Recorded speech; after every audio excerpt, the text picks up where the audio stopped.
everyone, welcome to our channel Games Live, where creativity flows and imagination knows no bounds. Get ready to explore the world of art with fun, colors and endless inspiration. Let's create something amazing together. এখন আমি একটা apple draw করব। তোমরা সকলে art বুক, pencil, eraser, sharpener সাথে pastel colour নিয়ে বসে পড়ো। আজকে তোমরা আমার সাথে সাথে ড্রয়িং করবে।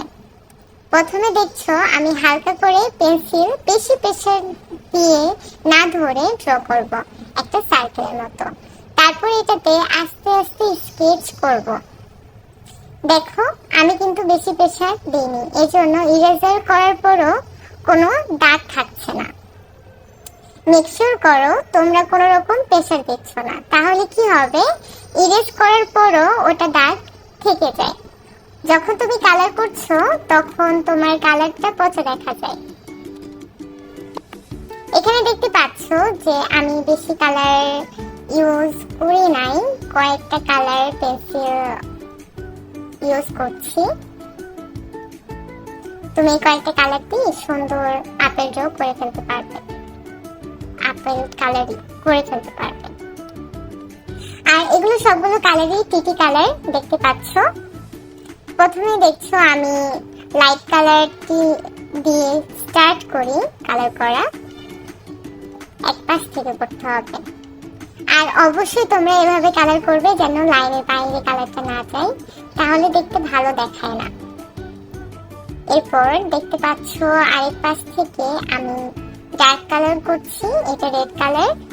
আর এটা করার পরে মাঝখানে একটু ফাঁকা রাখবো যেন এটাতে অরেঞ্জ কালারটা করতে পারি, কারণ আমরা ডার্ক শেড টু লাইট শেডে যাব। তারপর দেখতে পাচ্ছ আমি ফিনিশিং দিচ্ছি লাস্টে, কিন্তু আমরা ইয়েলো কালারই ইউজ করবো ফিনিশিং এর জন্য। এতে কি হয় কালার গুলো খুব সুন্দর ফুটে উঠবে আর অনেক বেশি রিয়েলিস্টিক লাগবে। আবার দেখছো আমি লাস্টে ফিনিশিং দিচ্ছি একটু তোমার ডার্ক কালার দিয়ে, আর রেড কালারটা দিয়েও আমরা ফিনিশিং দিব যেন আরো আরো আরো বেশি রিয়েলিস্টিক লাগে। এটা করার পরে আচ্ছা এখানে দেখছো যে আমি একটু পেন্সিল দিয়ে ড্র করছি, কেননা ওখানে কালার করার সময় একটু চলে গেছে। এটা ওয়াটার কালারের ক্ষেত্রে হয় না বা পেন্সিল কালারের ক্ষেত্রে হয় না, প্যাস্টেল কালারের ক্ষেত্রে এটা একটু হয়। দাগের উপরে কালার করলে দাগটা রিমুভ হয়ে যায়, তো ওটা একটু ডার্ক করার জন্য উপর দিক দিয়ে আর একটু দিয়ে দিব। তারপর দেখছি ইয়েলো কালার, এটাকে আর একটু বেশি লাইট কালার করার জন্য দিয়েছি। এটা করার পরে দেখো পাশতেও আমি ইয়েলো কালার দিচ্ছি যেন এটার সাথে এটা ভ্যানিশ হয়ে যায়, মনে হয় না যে এখানে শুধু ইয়েলো কালার আছে বা শুধু অরেঞ্জ কালার আছে। এখন দেখছো লাস্ট পর্যায়ে আমি রেড কালারটা দিচ্ছি, আর একদম লাস্টের দিকে দিচ্ছি, কেননা এই পাশে দিলে কি হয় আর একটু বেশি এটা ফুটে ওঠে, রিয়েলিস্টিক লাগে। এখন আমরা পাতার কালার করবো।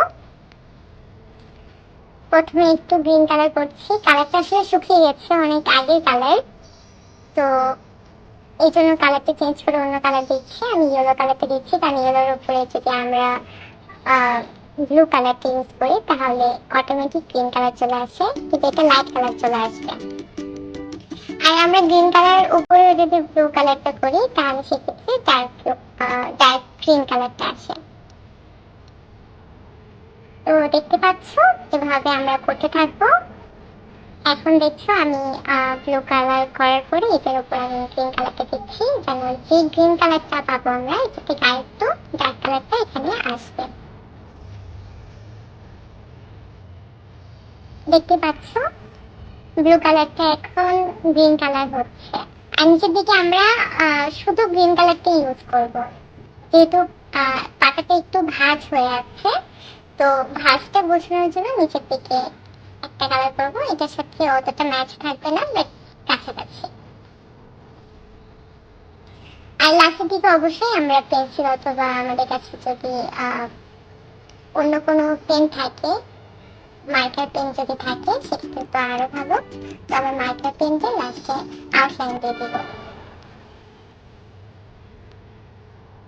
এই যে আউটলাইন দিচ্ছি, যেভাবে প্রথমে আমরা করেছিলাম, কালার করার পরেও আচ্ছা আচ্ছা দাগ থেকে যায়, তো সেভাবে আমরা সেটার উপর দিয়ে শুধু আমরা দাগ দিয়ে দিব। এখন আপেলের যে কালারটা আছে সেটা আমরা এখন কালার করব।